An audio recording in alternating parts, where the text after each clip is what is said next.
YouTube face. Ready? Mm-hmm. Like, put the hair where it Yeah. needs to be. Hi. Yeah. Hi, everybody. Welcome back. I have another wonderful witch with me here today, and we're going to be talking all about hopefulness, goddess worship, the good stuff, working through difficult times right now. I have the wonderful Jessi Huntenburg with me today. Hello, everyone. Joey, thank you so much for having me on. I'm so excited to chat with you. I'm so excited. So excited to chat with you. So how are you doing with everything? How's life treating you? Life is treating me well now, I'd say. I'm kind of 5 weeks in with all of this. Things happened a little bit earlier here than they did in other areas, and like school closed 5 weeks ago. But like 3 weeks ago, shit was rough. It was really rough, and a lot of shadows surfaced, especially shadows having to deal with security, like root chakra shit. And I was like I was definitely having moments where I was very conscious about, I am not in a healthy mindset right now. Mm-hmm. Like I'm succumbing to, obsessive thinking, or I'm succumbing to like fear mentality and all of this. And being aware of this was everything. It was like witnessing me acting wild. And I'm just like, hi everyone, I know I'm acting really wild right now, and I'm really sorry about that, but I'm going through this and it's happening, and I can't prevent it from happening. But then the processing and the acceptance happened. I almost feel like I went through like a bit of a grieving process, honestly. Mm-hmm. And how are you? It was really interesting for me because I immediately went into like warrior mode. Just immediately, like something just clicked, and I had a moment of terror. I'm not gonna lie, like when everything first happened, and I was like, "Oh my God, how are we gonna get through all of this? I don't want to lose everything. I've got to protect myself and Daisy and make sure we don't lose where we're living." And so once I had some of the fundamentals sorted out, like I had the conversations I needed to have, and realized like I can make it through no matter what happens. And then I was like, okay, we can breathe. Click. And then I just went straight into Morganic warrior mode, and it was just like I could hear her more clearly than I've heard her for a while. She's always around, but it was very like, it was like laser focused, like this is what we're going to do now. Boom. And like I don't know if it's part of just who I am. I don't know if it's part of having survived really difficult times of my own, and it just clicked. And I was like, right, I know what we need to do now. And I know that a lot of people have had very different mixed reactions. And I immediately was at like the front of like, we can't have this like false positivity telling people, that they can suddenly become Einstein or Picasso overnight because they've got all this free time. And I was like, no, like, no. And so I got very, very like angry, like right off the bat, and I was just like warrior mode, like marching in, like, nope, leave people alone. So that was in the beginning. When I saw that meme, it's like, Shakespeare was in quarantine and he wrote yada yada. I'm like, oh no. It's like, that's all we need to do is put pressure on people who are already feeling very confused, sometimes lost, and sometimes hopeless, and tell them that they have to write the great work, as in this environment.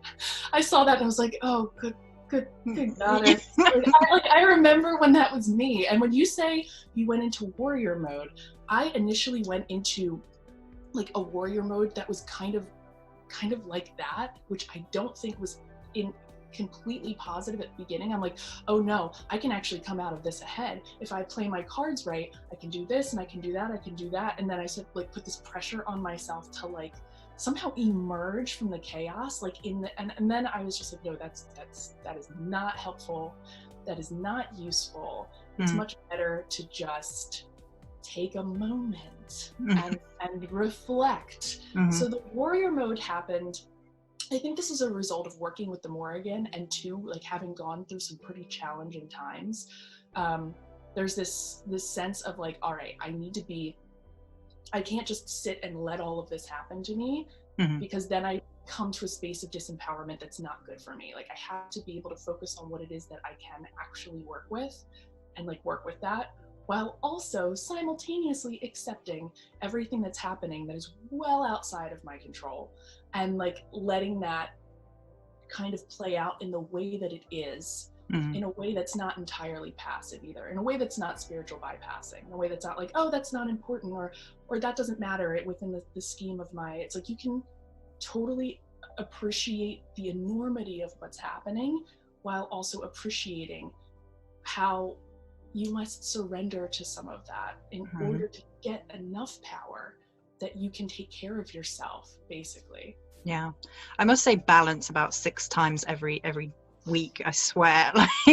So for me, I've been telling people, you know, you absolutely must rest. And I've been telling myself, you absolutely must rest. And if your body starts to feel it even slightly, that's the first warning sign. So if you're starting to feel that lethargy, you're starting to feel that it's almost apathy in the body. That's how it feels like to me. Like your body is telling you, like, you need to slow down or you need to rest, and it manifests in different ways for different people. I was discussing this with a friend yesterday because we carry stress in our stomachs, both her and I do it.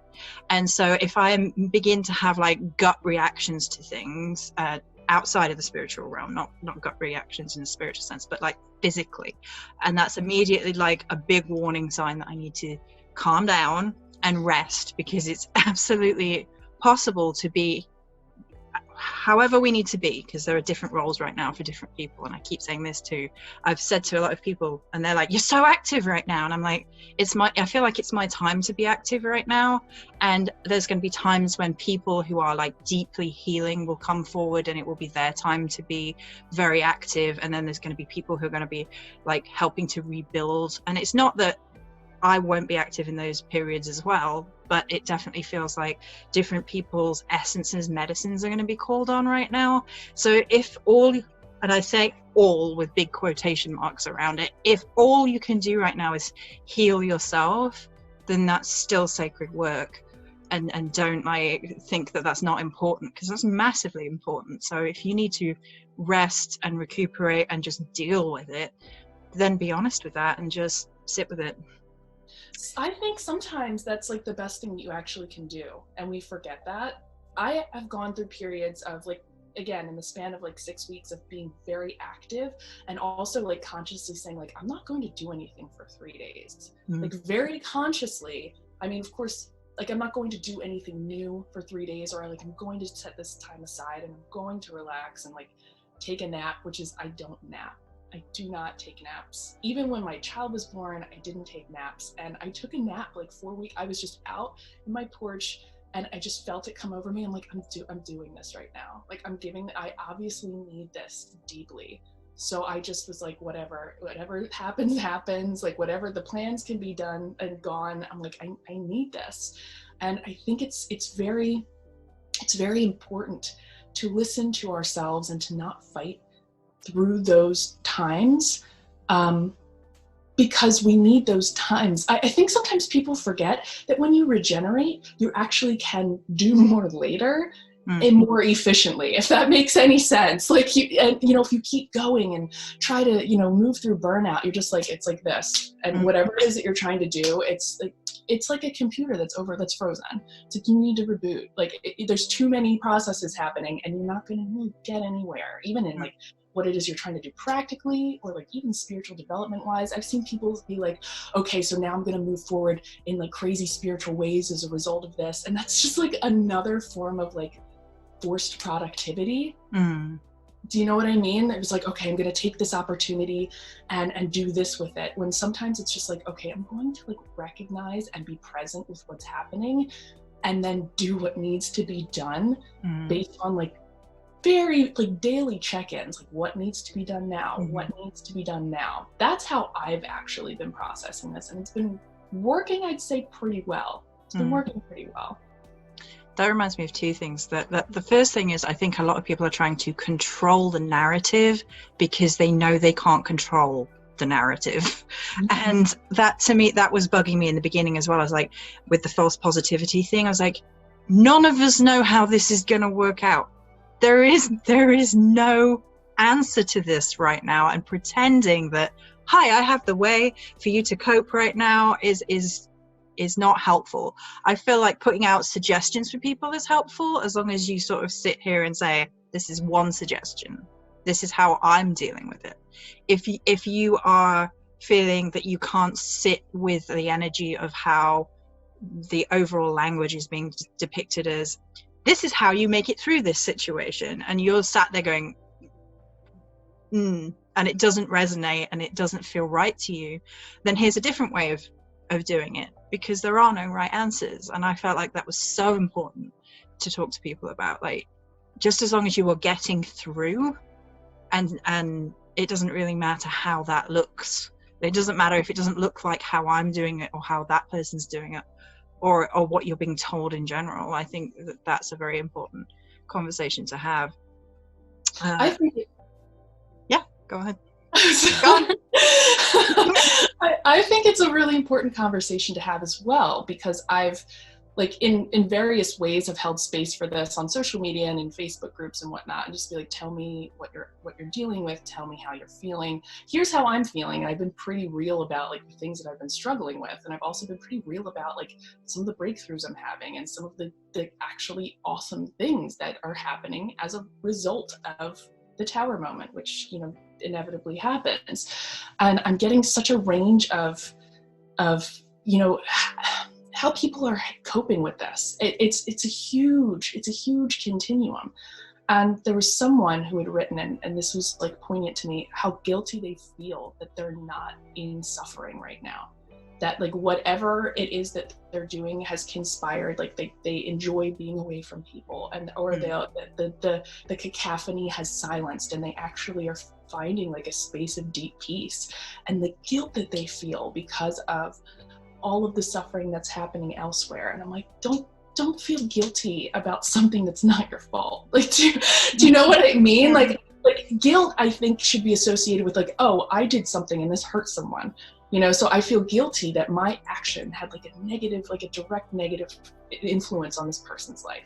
But when something happens outside of the self, that sometimes that causes such a range of, you know, emotions and responses and reactions, like feeling guilty about something happening that you didn't precipitate, I don't really think necessarily is useful. Like, just accepting where it is that you are and maybe taking a look at, like, like, why do I feel so peaceful? And, like, learning from that. So when things go back to normal, or whatever the hell we're calling that, you can actually take that. You can actually say, wow, I learned that I need time away, or I need to be in isolation sometimes, that this is good for my particular soul. You know, doing that instead of saying, like, you know, flogging yourself for not feeling what this person is feeling over here. Like, I don't necessarily think that that's helpful. Yeah, absolutely. I've not heard that particular one. I know a lot of people are struggling with a very different reality. I've heard that conversation, that there has been a lot of realization for a lot of people, and there's been a lot of breakups starting to happen within people's communications and people's relationships, whether it be romantic or familial or just friendships. There's been a lot of breaking down because everything is sort of, because the world is on pause almost, not completely, but almost, it sort of brings everything center stage for how we communicate with people, our relationships with people. There's no escaping, there's no hiding, there's no, well, I'll just keep busy and it won't matter. There's none of that distraction anymore, and everything becomes very, very focused. And I've heard that quite a few times, that things weren't how they thought they were. And they're having, for better or worse, they're having massive realizations about that. And some people are finding that helpful and illuminating and are grateful for that, and other people are not at all, because it's hard, it's difficult when, you know, it's not what you want it to be, and now it's loomingly obvious that it's not what you wanted it to be. So there is that weird perception shift that's happening because of everything right now. And I feel for people. I went through breakups and things before all this happened, so I was like ahead of the curve. I was like, I've already been dealing with this for a couple of months, really, by the point the quarantine really locked us all down. So I was like, well, I've already been through this, so we can talk about this if you like. which is one of my weird quirks. I feel like I tend to go through things just before they happen, on not the same way to everybody, but like on like the wave of energy that's happening in the universe. I'm just slightly at the tip of the wave, and I'm like, yes, I've just been through this. Everybody over the wave now, come on.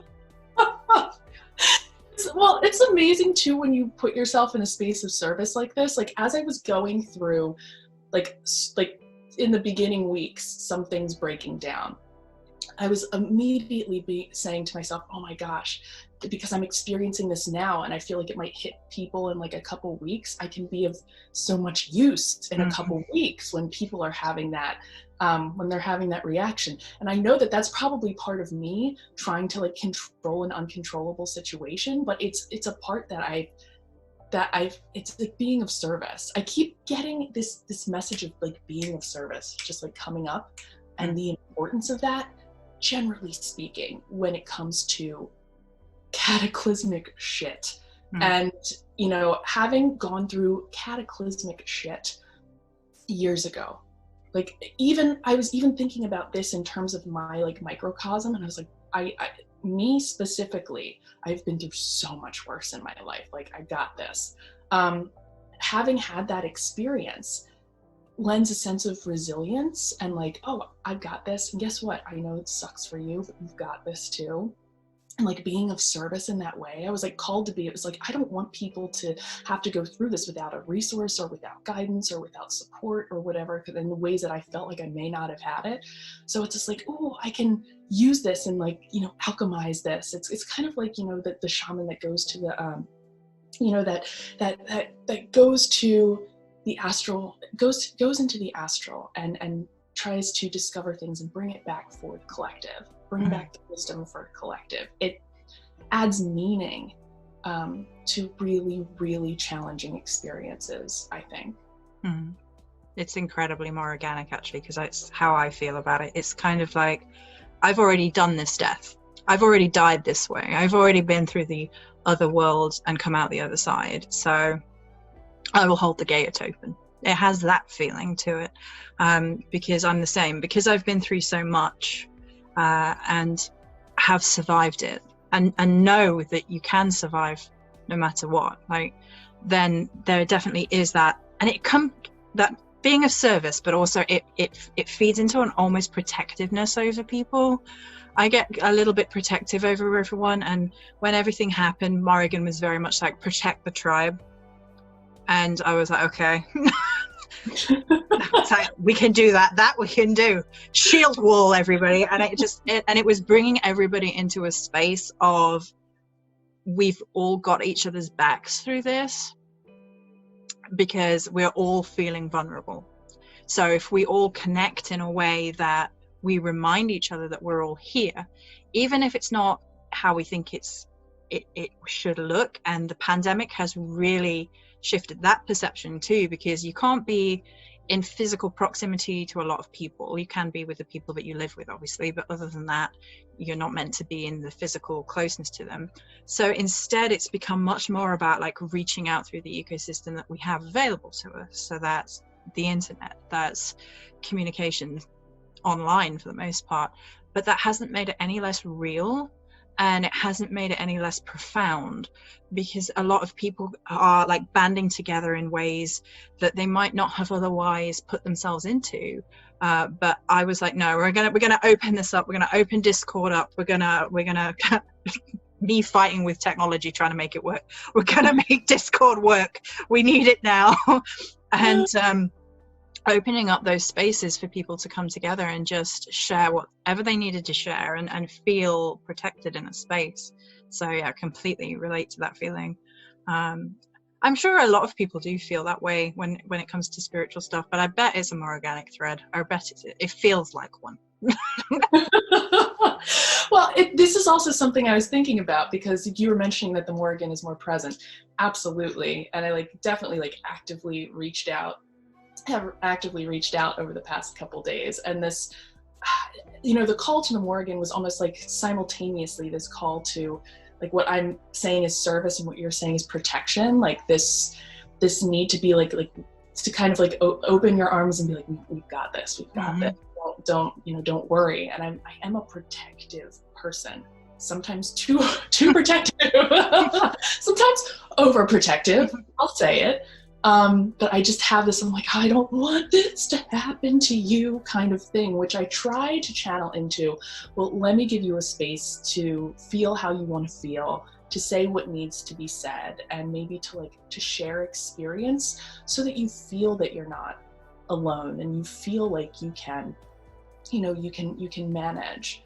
There were actually 2 members of my coven who had contracted the coronavirus, and I was like in contact with them, and like, thank goddess that it manifested as a mild case. But like I opened up a thread, I'm like, let's support these people, like look, we're like a group that we've already gathered together. Like, send your healing energy, send, of course, with their permission, send your healing energy, their support in this. I think there was something of like, hey, there's someone in our group who has this, and they're gonna be okay. And there's like a hopefulness to that. It's like, I was like, look at this, this is happening. I didn't want to like shuffle it under the rug, like, oh, some people have coronavirus, that's, it's like, no, like put it out there and say, hey, like this is happening, this is like touched our group, let's support. Because I feel like when people actually engage in that way and they're encouraged to support, it makes them feel less alone. And it also makes them feel like, if they can get through this, then so can I. There's that like almost comradeship. It's like, you can see someone moving through things, and that actually makes it easier in some ways for you to move through it. Yeah, we just had a big protection ritual on the Patreon Star Tribe, but is what I call it. It's on Patreon, and it's basically my little tribe on there, and I love them so much. And I was like, and one person in particular is feeling very, very vulnerable, and I was like, okay, would you like me to put some protection up? And then I was thinking about it, and I was like, does everybody want to do this? And let's get everybody in, let's have everybody in. And I was like, I'll set mine up, I'll take pictures, I'll let you know it's done, we'll talk about what's being done in terms of how that's been created, and if anyone else wants to join in, you're welcome to, and you can either share it or you don't have to share it, but just you're welcome to just clink into that energy, and just we're basically shield walling everybody. That's what we're calling it. Because there is so much fear for so many people, which is either to do with the coronavirus itself or to do with the complications from it, from not knowing if they're going to have their job, not knowing if they can afford things, all of that stress that then comes off the pandemic. I think it really does help to just band together with people and have a space where you can not only say, I am having a shit time with this, I'm not okay with this, and it's fine, it's honored, it's whatever you need to say, but also, right, what can we do? Because that's the earth sign in me. I'm like, right, yes, we're going to honor it. Now, what we all going to do? What we all going to do? Because we're all going to do something. And that's like my brain immediately goes there. Like, there are things that we can do, there are things that we can say, there are things that we can talk about. Maybe there aren't things that we can change the complete destiny of this thing, because we've got to honor the fact that we don't have control. But there are sort of smaller micromanaging things that we can manage within our own sphere, in order to just realign ourselves back to a sense of feeling empowered again. Because it's absolutely fine to have those moments of, oh my God, what is happening? Scream, let it all out, cry, hiss, whatever you need to do. And I really do believe in those moments of sitting in it. But at the same time, how do we then shift ourselves back to, what can I change today? What can I encourage myself to do? What can I do to make myself feel well? Even if I can't control the outside, I can control myself. And that's not to dismiss any emotional reaction to any of it, because I don't agree with that. I don't agree with the whole you can cope, you can control your reactions so you don't have to feel this way. I'm like, no.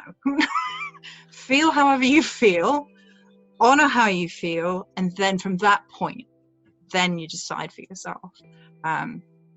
Because feeling it is human, but kind of poisoning it yourself in it is not. So that's how we've been kind of coping with those things. Yes. Yes, I am all about, as someone who like basically like has struggled with depression my whole life. And at some points it was so bad. I recognize like the deep importance of doing very small things, of doing very, very small things and making very small shifts and like using whatever energy you have to like just to do one thing. It will keep you at a space where things are manageable. And like I recognize my own, my own telltale signs of like falling into depression. I know what that looks like, and I also know how I can kind of stave that off. And it's like the smallest things. It's like cleaning the house. It's going for a walk. Sometimes it's just like purgative journaling. Usually when I feel myself getting to like a certain like dark place, I'm like, I need to set aside hours to just write how I feel, just to receive like a little bit of clarity in that process, but also to recognize and like honor what it is that I'm feeling.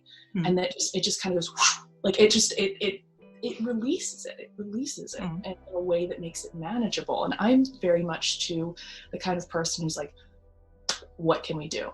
How can we fix this? And that's like my natural response to any kind of problem, like, oh, this can be fixed. And I'll like go through, and I understand how sometimes like that is not the best way to go about things. That is like immediately where I go. I'm like, all right, what can be done here? What can be done? And sometimes to the point of like almost obsession with like, and I recognize that too. I'm like, all right, you're going a little bit far. You're doing this a little bit too far, to the point where it's no longer useful. It's actually, causing problems. But you were saying balance, and I'm reminded of balance again.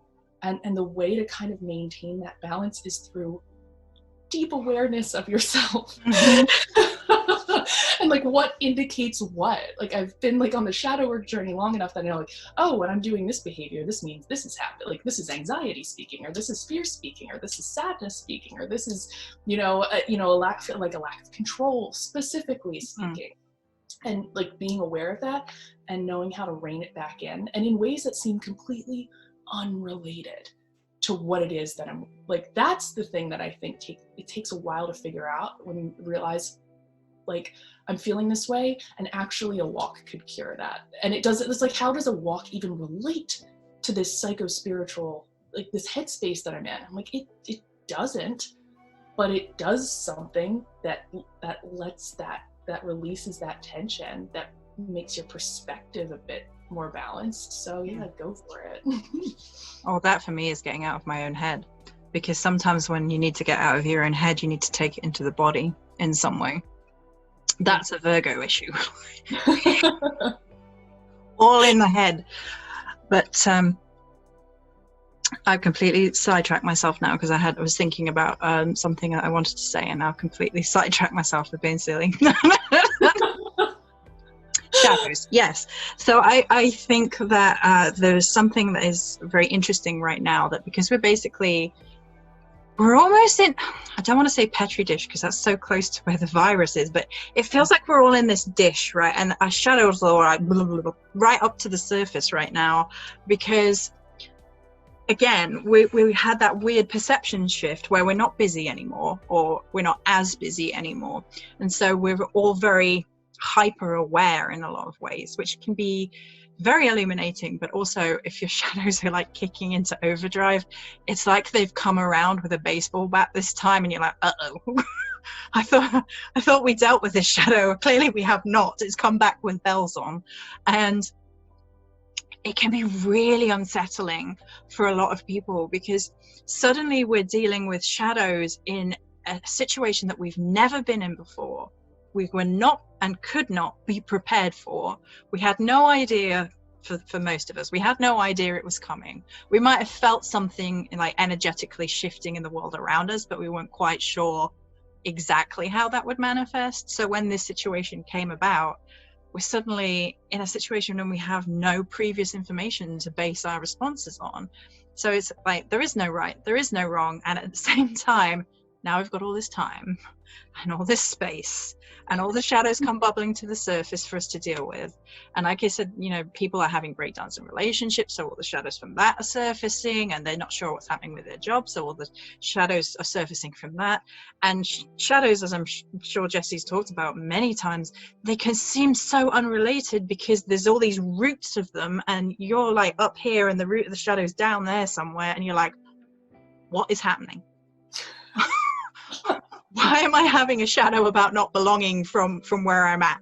And it's because it's connected in your psyche deep down to all these underlying things which are all churning to the surface. So that can be fun.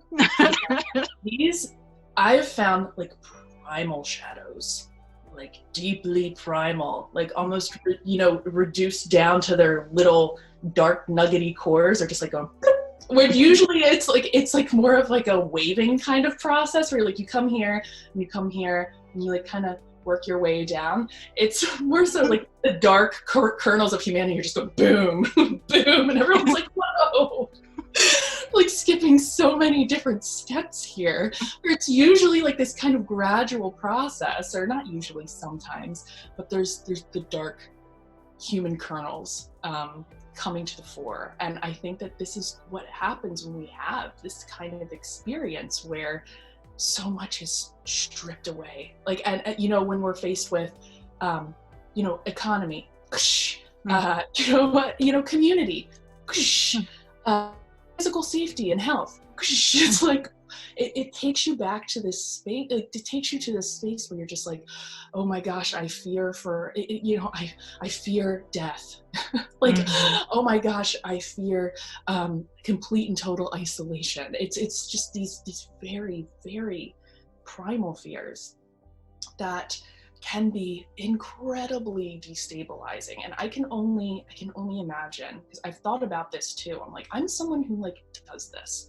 This is something I do, something I've always done in one capacity or another, like consider these things and trace back. And like, it was hard for me. It was hard for me as someone who does this constantly and has structures in place and has like certain levels of awareness of self. I can't imagine what this is feeling like for those who haven't necessarily been called to that work yet, or who don't really have structures in place, or don't really have a way of identifying and understanding. It must feel terrifying. It must feel terrifying. And there's some points of terror. I know that I'm not completely out of the woods, because I had one of the most terrifying dreams I've ever had last night. It was utterly terrifying, woke me up out of a dead sleep, and I'm like, so like there's a lot. And it was primal. It was like a fear of you know, being smothered.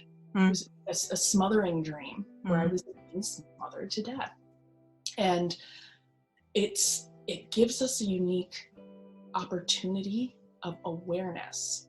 But that doesn't mean that, you know, the opportunity isn't going to be fraught with a lot of difficulty and a lot of, you know, destabilization. I have found that keeping the perspective of the shadow, like having an opportunity to work through some shadows, has helped me to maintain a sense of like center, emotional center in the midst of this. But it's still, I mean, as shadow work always is, it's challenging, it's hard. It feels very highly disruptive. And as so much is disrupted outside of us, of course, so much is going to be disrupted internally, where we can kind of feel maybe sometimes a bit fractured. And in that fracture, there is an upsurge of vulnerability. And to me, that's like the alchemizing agent, if you will. And I'm reminded of my current husband, when his first marriage was falling apart and we were friends. His words, he's like, I feel like I'm cracked open. Like, I feel like I'm cracked open. And just that visual of just being cracked open, which just allows everything to surface, it provides the opportunity for deep healing, even as you're almost feeling this deep sense of pain and loss. And I try to remember this, because I know that the person that emerges, that comes back together, is a person that's stronger and more self-aware, and a person who's healed some things. And that doesn't mean that person's not going to be cracked open again, because, you know, this happens. We get cracked open, and it's hard. But the vulnerability that surfaces gives us this unique opportunity to be like radically fucking real with ourselves, and also real with the people around us, which again, you're talking about like the falling apart of relationships, things that like remain unsaid are now being said. In a space of vulnerability, you almost feel like you have nothing left to lose. And when you reach that space of feeling like you have nothing left to lose, you're willing to gamble. Like, you're willing to take risks. Like, you're just like, hey man, I've lost, I might as well deal, like, you know, cut my losses, kind of a thing, and just say, this isn't working, that's not working. I don't feel as if I can feel, you know, any worse. I have this tendency to, you know, when things are particularly bad, to almost intensify it. And I don't know if that's conscious or unconscious, of just being like, well, let's just deal with it. I'm already gonna feel like shit today, so I might as well deal with the shit too. And it can lead to a regeneration and a regrowth. And I know that it's hard to see that, especially when you're really in it and think you're feeling really destabilized, but it's there and it exists. And I've gone through some shit, and I'm still here to tell the tale, and everyone else will be here to tell the tale. You know, everyone who's come through this will then know that they can come through something like this, and there's value in that.